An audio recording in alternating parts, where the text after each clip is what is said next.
Okay, so this morning we're going to talk about baseball cards. I titled this one, Baseball Cards, Collecting the All-American Pastime.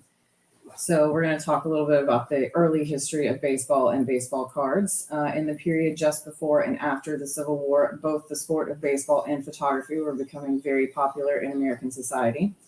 The first form of baseball card, which is arguably not a true baseball card, were the team photographs that were printed in cabinet card or carte de visite format, which is what you see printed there. True baseball cards began to be produced by a company called Peck & Snyder from 1868 to 1870. The fronts of the cards featured a team photo with advertising cartoon image advertising the Peck & Snyder sporting goods store. The 1869 set featured America's first professional baseball team, the Cincinnati Red Stockings, and was produced in 2 different sizes. These early cards by Peck & Snyder were still not technically what collectors consider to be true baseball cards.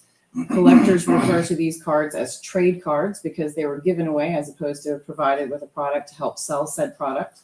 It would be another 20 years still before the production of true baseball cards would begin. The tobacco card days, by the 1800s, by the 1880s, baseball was quickly on its way to becoming America's pastime. Cigarette manufacturers began using this popularity to not only sell their product, but the cards acted as a stiffener within the cigarette pack to protect the contents. By the nature of their packaging, baseball cards were not visible from the outside and as such were not marketed towards children, but rather adults. Early tobacco cards varied in design and format with a typical size measuring roughly 2 5/8 inch by 1 1/2 inch, or 1.5 inch. Let's see. In 1886, Goodwin Tobacco, owner of Old Judge and Gypsy Queen cigarettes, created what has become known as the first official baseball card set, known as the N167 Set. The set features only 12 players from the New York Giants, and not surprising, given Goodwin's New York location. Between 1886 and 1890, Old Judge produced the N172 set. And I know these are just numbers to you guys, but if you Google them, they will come up and you guys can get a good idea of what these cards should look like.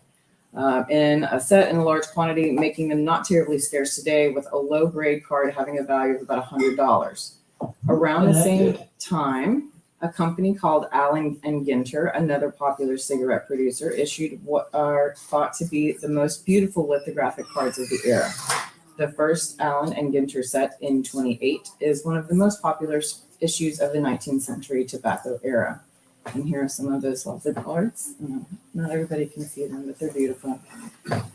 They didn't do just baseball. They did a Champions series where they had the strongest man and other sports that were popular at the time. This is the front and back of one of those lovely cards.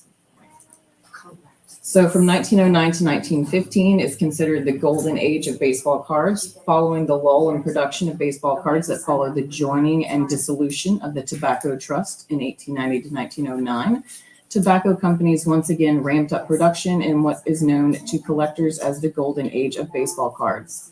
The landmark set of this era is the coveted T206 set issued from 1909 to 1911, often referred to as the white border set. Each back featured an advertisement from one of the 15 brands under the American Tobacco umbrella, giving collectors over 6,000 front-to-back variations of this set. The Honus Wagner card from the set is the most recognizable by collectors and laymen alike, and is referred to as the Mona Lisa of baseball cards in the industry. Wagner was removed from the lineup for debatable reasons, making this card particularly scarce. The 1930s, as the economic hardships of the Great Depression hit America, baseball became something the American public could grasp onto as a last vestige of the good times, one of those irreplaceable joys in life when you can just forget about life and watch a good game of baseball. Team owners began promoting night games, giveaways to fans, began radio broadcasting, and introduced the All-Star Game. With players like Babe Ruth, Lou Gehrig, and Ted Williams, baseball's popularity soared. The Gowdy Gum issue of 1933 is considered one of the most popular baseball card issues in history and is the largest set issued by Gowdy Gum. The most popular card in this issue, who else but Babe Ruth, who was featured on 4 different cards. And these are those 4 cards, so keep an eye out for those. Aside from Ruth, one of the most sought-after cards from the 1933 Gowdy Gum series is Napoleon Ludwigi, I think is how you say it, card, which is considered one of the rarest cards. In 1934, Gowdy produced a smaller set with only 96 cards, which featured the rookie card of Hank Greenberg. Gowdy continued producing cards up until 1941, yet with varying sizes and formats over the years. The 1938 set, R323, depicts cartoon images of players with a photo head. The set contains the rookie card of Joltin' Joe DiMaggio, which features 2 cards of the Yankee great. With the onset of World War II, card production came to a halt. And after the war, the Bowman era begins. In 1948, Gum Inc., who produced play ball cards from 39 to 41, returned to producing cards under the Bowman brand name. The 1948 Bowman baseball card set was a relatively small set of only 48 and not terribly attractive, as the cards featured black and white images with no labeling on the front.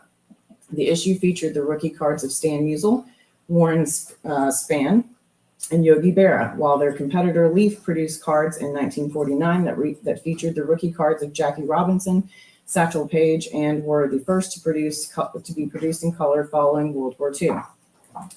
The 1951 Bowman Set is considered to be one of the crown jewels of baseball card collecting, featuring the rookie cards of both Mickey Mantle and Willie Mays. And the Topps Gum Company, that's probably one of today's most well-known makers of cards. The Topps Gum Company made its way into the baseball card business officially in 1951 with its red backs and blue backs set of cards. The cards were designed to look like a playing card and were meant to be played as a baseball-themed game. The cards really never caught on, and Topps decided to move to a different direction the following year.